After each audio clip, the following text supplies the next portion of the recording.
Welcome back into the studio. Thanks for joining me as we work through the alphabet of textures one letter at a time. And today, you guessed it, we're on the letter Z. So now you're going to see that there is video missing here. So what I've done up to this point is I have done a zigzag stitch around the outside of the pages. And I have, using the Liquitex heavy body gesso in white, I have gone through the stencil and created some background texture.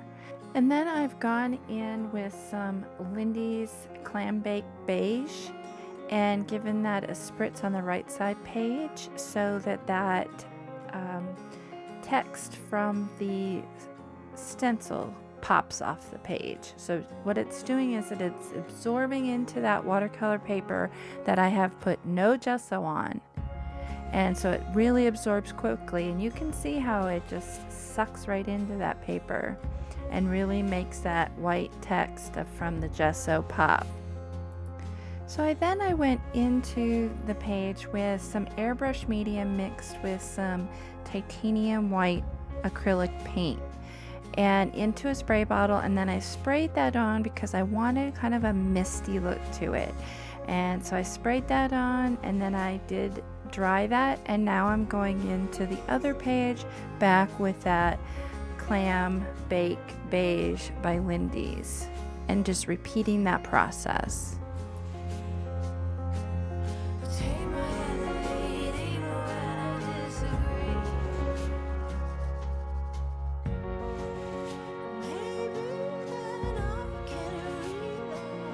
Now I've pulled out my zipper and I'm trying to decide where I want to get it situated, and then I'm going to my sewing machine and I'm going to get that sewed down onto the page where I want it to appear. So my sewing machine is off on my right, it's on its own little cart, and I can pull it into my art table, which is very handy. So I'm going to get that sewed down.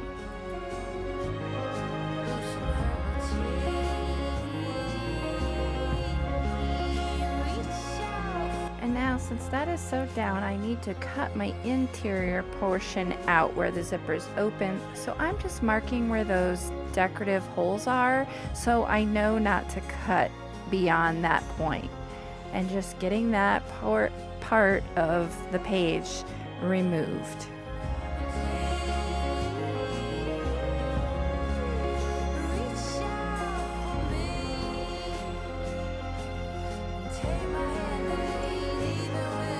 Now the back of this page Z, where the zipper is actually the last page of the journal. So I want it to match the inside of the back cover. So I'm going to adhere this piece of fabric that I did the cover in to the back of page Z, the second side of page Z. And I'm just using some Fabri-Tac for that. I love Fabri-Tac, especially with fabric. It is a lovely, it works great with papers too. It's just kind of stringy sometimes. So I'm giving that a little bit, I'm cutting it but not right against the edge, because my plan is to slightly fold over that edge and glue it into the page. So it's not a rough edge, so it looks like it's a finished edge. Reach out for me. Take my hand and lead even when I disagree. Oh, how I love when it rains outside. And it's okay to slow the ride. Discover books I forget.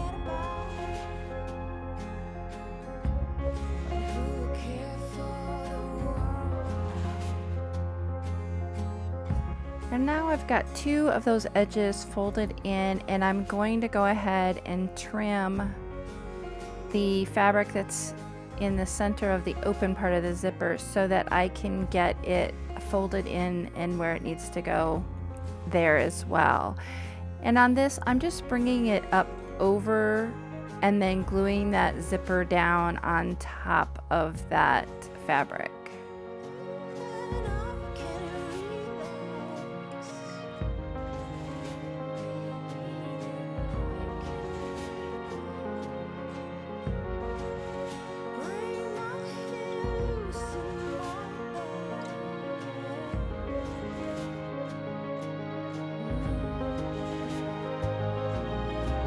And now that I've got that fabric folded over, I'm going to go back to my sewing machine and sew the zipper and the fabric, so I do have a stitched edge on that zipper at the end as well.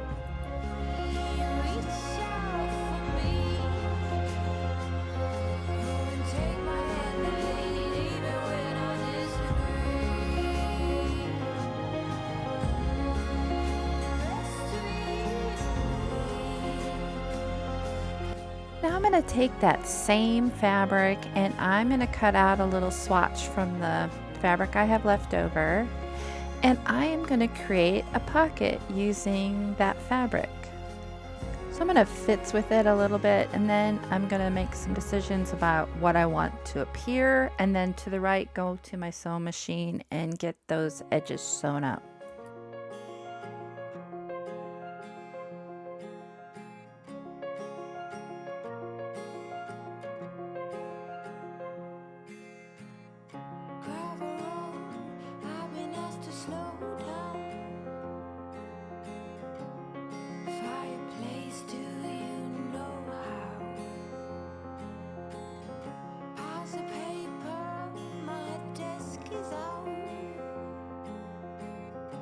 So, like I said, a lot of futzing, but I did really want those trees to appear on the front of that pocket, and that's what my goal was. So I'm just finishing that up.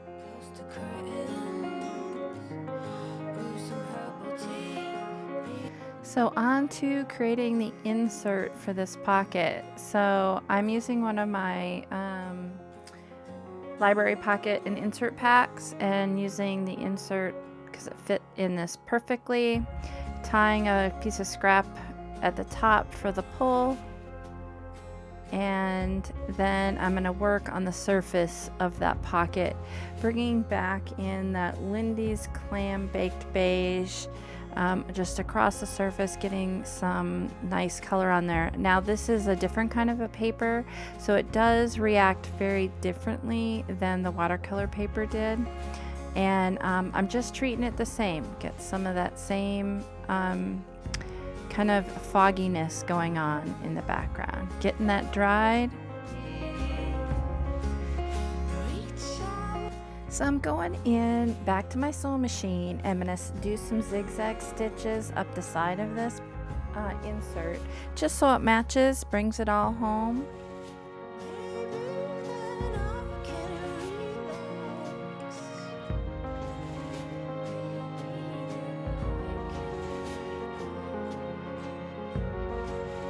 Okay, I'm getting my tote out and pulling some papers for decoupage, and I chose this paper here. It is a coffee tea stained musical paper, and that is actually in one of my decoupage mix packs, and I'll put it down in the description below with all the other products I've used.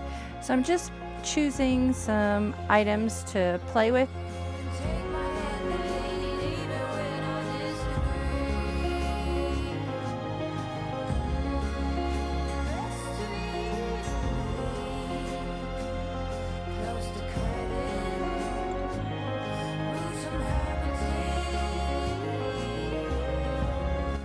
So I'm getting all these bits and pieces of paper layered up, and I've taken it to my sewing machine just to create a little decorative piece on the front. Again, bringing it all together with the stitching.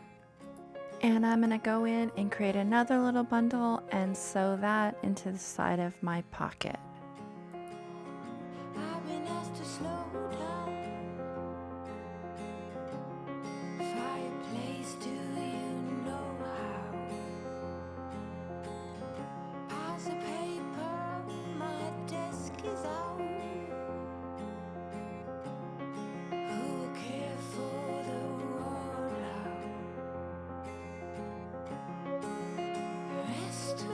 And now that I like the way that that looks, I'm going to go ahead back in with my Fabri-Tac and glue that pocket, the final pocket, onto that left-hand page.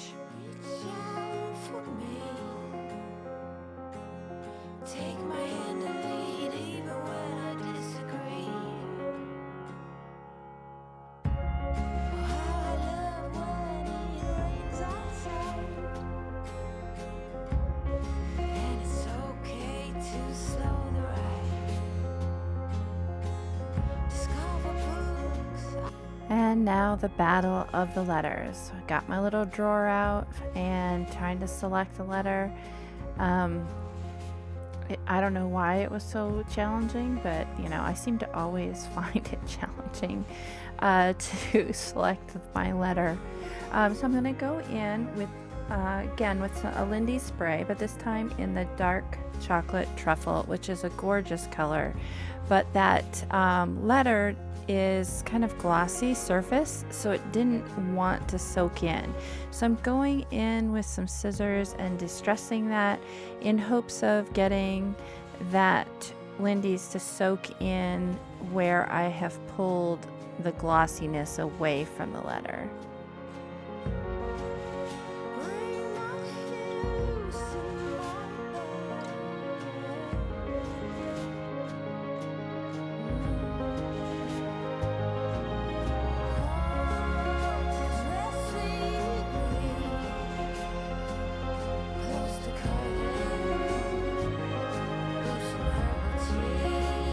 And I really liked how that dark chocolate truffle spray wicked into just the edges where I had scraped of the Z. So I wanted to go in and kind of do the edges of the tag, and surprisingly found that it also pulled into the fabrics or the thread of the stitching. And so I kind of went on to accentuate that by adding a little water so it would pull even more into the stitching. And then again, I pulled that over into the page itself.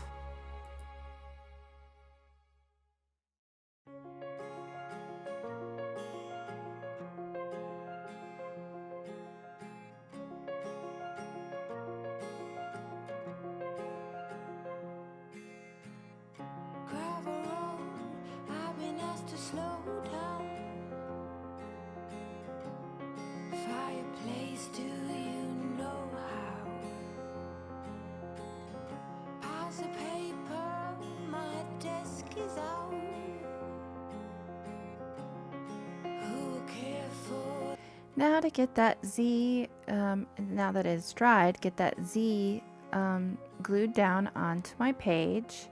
And for that I am going to use some E6000. It might be a little bit of overkill, but it was really narrow, and I knew that it would have a little bit more challenge trying to get on a heavy body gel onto the letter Z, and it was going onto some fabric, so I chose to go with the E6000.